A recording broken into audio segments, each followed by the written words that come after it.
बिस्मिल्लाहिर्रहमानिर्रहीम। अस्सलाम वालेकुम। Welcome back to learn maths with Zahan. उम्मीद करती हूँ आप सब लोग खैरियत से होंगे।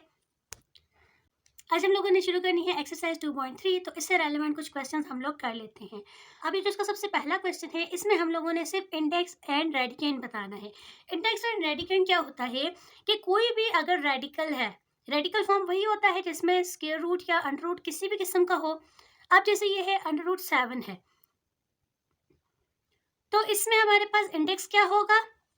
इंडेक्स ये होता है कि कौन से नंबर का रूट है। अब जैसे ये देखें, ये वाला होता है स्क्वायर रूट ना, तो इट मीन्स इसका इंडेक्स क्या है 2।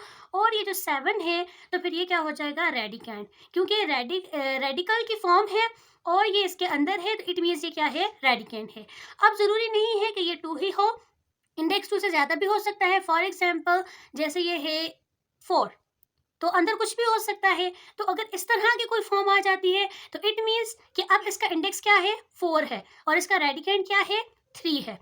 अगर इसी तरह से हमारे पास आ जाए कि अंदर कोई भी वैल्यू हो, ठीक है, अंदर जितनी भी वैल्यू होती है वो सारे का सारा क्या होता है रेडिकेंड होता है, और बाहर जो भी नंबर हो वो क्या हो जाता है उसका इंडेक्स हो जाता है। अब दो तरह की रिप्रेजेंटेशन होती है, एक इस तरह से लिखा हमेशा नजर आएगा और दूसरा इस तरह से होगा, ठीक है। अब ये जो बड़ा 4 होता है, इसका मतलब हमेशा ये होता है कि ये जो 4 है ये इस रूट के साथ मल्टीप्लाई हो रहा है, और ये जो 4 है इट मीन्स ये इसका इंडेक्स है, ठीक है। तो 4th√3। अब दो तरह की फॉर्म्स होती हैं, एक यही फॉर्म हो गई 4th√3। इस फॉर्म को हम बोलते हैं रेडिकल फॉर्म, और इसी को अगर हम लोग चेंज कर लें तो 4th√3 को हम किस तरह से एक्सपोनेंशियल फॉर्म में कैसे लिख सकते हैं। एक्सपोनेंशियल फॉर्म में हम कैसे लिख सकते हैं 3 ⁴ ये जितने भी जो रेडिकल फॉर्म्स होती हैं इनको जब भी हम एक्सपोनेंशियल में करते हैं तो उसकी पावर 1 हो जाती है, ठीक है। अगर ये यहाँ पे देखें, अगर कुछ भी नहीं है तो इसका मतलब होता है कि इसका रेडिकेंड सबसे लोएस्ट क्या होता है, सबसे लोएस्ट इंडेक्स क्या होता है 2 होता है। अगर कुछ भी नहीं है तो इट मीन्स 2 है। तो इसको अगर हम एक्सपोनेंशियल में लिखें तो ये क्या हो जाएगा 7 ⁴ ये इसकी रेडिकल फॉर्म आ गई, ये इसकी एक्सपोनेंशियल फॉर्म आ गई। इसी तरह से अगर ये हमारे पास ये फॉर्म है, ठीक है, तो अगर हम इसको चेंज करें तो ये क्या हो जाएगा रेडिकेंड आ जाएगा, और इसके साथ पावर में क्या आ जाएगा 1/6, इसका इंडेक्स इस फॉर्म में आ जाएगा। तो ये वाली रेडिकल फॉर्म और ये वाली एक्सपोनेंशियल फॉर्म है, ठीक है। अब बाज़ इस तरह से भी होता है, जैसे 5 - 6a³ और फिर स्क्वायर रूट है इसका, ठीक है, और हमें कहा गया है कि इसको एक्सपोनेंशियल फॉर्म में चेंज करना है। तो इसको हम एक्सपोनेंशियल फॉर्म में कैसे चेंज करेंगे। तो ये वाली जो वैल्यू है, इसका जो रेडिकेंड है वो इसी तरह से रहेगा सारा का सारा, और जो ये इसका इंडेक्स है उसको हम जब चेंज करेंगे तो वो क्या हो जाएगा 1/2, क्योंकि इसका इंडेक्स 2 था तो ये 1/2 हो जाएगा। अब हम ये हमेशा से अब हम इनको आपस में मल्टीप्लाई कर लेंगे पावर्स को, तो ये क्या हो जाएगा 5 - 6a होल पावर क्या हो जाएगी 3/2, क्योंकि 3 × 1/2 है, तो 3 1 से मल्टीप्लाई हो जाएगा और डिवाइडेड बाय 2 इसी तरह से रहेगा। अब हम इसके नेक्स्ट क्वेश्चन देख लेते हैं। अब हमने इसको सिंप्लीफाई करना है, तो सिंप्लीफाई हम कैसे करेंगे कि सबसे पहले हम इस रेडिकल फॉर्म को एक्सपोनेंशियल फॉर्म में चेंज करेंगे। तो ये एक्सपोनेंशियल फॉर्म में क्या हो जाएगा 125x होल पावर 1/3। फिर हम लोग क्या करेंगे 125 का हम एलसीएम लेके देखते हैं। एलसीएम हम इसका ले लेते हैं, तो 5 से लेते हैं, ठीक है। तो 5 से क्या आ सकता है 5 2 * 10, 5 5 * 25, फिर 5 5 * 25 एंड 5 1 = 5। तो इसका एलसीएम हम लिख सकते हैं कि ये क्या है 5 × 5 × 5। तो इसको हम लिख सकते हैं 5 का क्यूब लिख सकते हैं ना।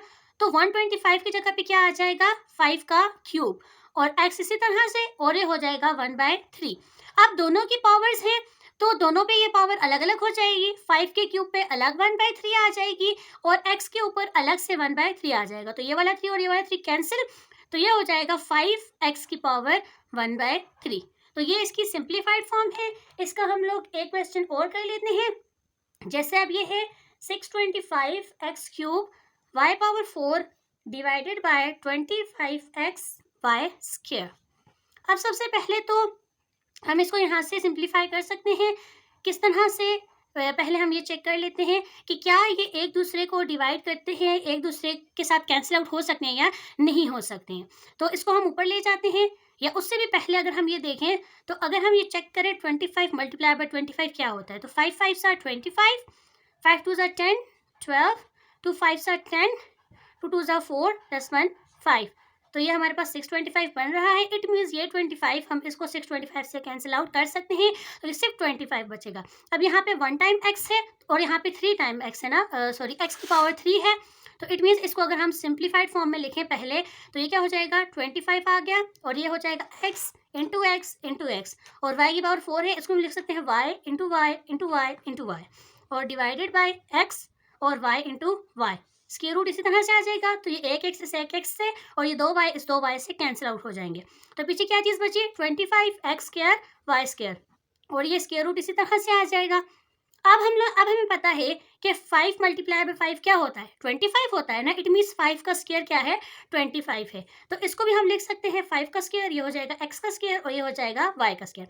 अब हम इसको क्या करते हैं, एक्सपोनेंशियल फॉर्म में लेके जाते हैं। तो एक्सपोनेंशियल फॉर्म में क्या हो जाएगा, 5 square x square y square and whole power क्या हो जाएगी, 1/2। तो सब पे अलग अलग पावर आ जाएगी, 5 स्क्वायर पे 1/2, x स्क्वायर पे 1/2 और इसी तरह से y स्क्वायर पे 1/2। तो हर एक का 2 2 कैंसिल हो जाएगा, क्योंकि 2 मल्टीप्लाई बाय 1/2 है, तो 2 2 से कैंसिल हो सकता है। तो अब पीछे क्या चीज़ बची, 5x एंड y। तो 5xy आ गया।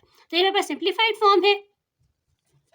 इसके बाकी क्वेश्चंस भी इसी तरह से बिल्कुल सिंपल हैं, आप लोग कोशिश करें। अगर आप लोगों से सॉल्व होते हैं तो बहुत अच्छी बात है, अगर आप लोगों से सॉल्व नहीं होते या कहीं किसी चीज़ पे आप लोगों को समझ नहीं आ रही, तो आप मुझे कमेंट सेक्शन में पूछ सकते हैं, या फिर डिस्क्रिप्शन में मेरे इंस्टा का लिंक है, तो आप मुझे डीएम कर सकते हैं। आज के लिए इतना ही, मिलते हैं नेक्स्ट वीडियो में, तब तक के अपना ख्याल रखिएगा और लाइक शेयर और सब्सक्राइब जरूर कीजिएगा। अल्लाह हाफिज़।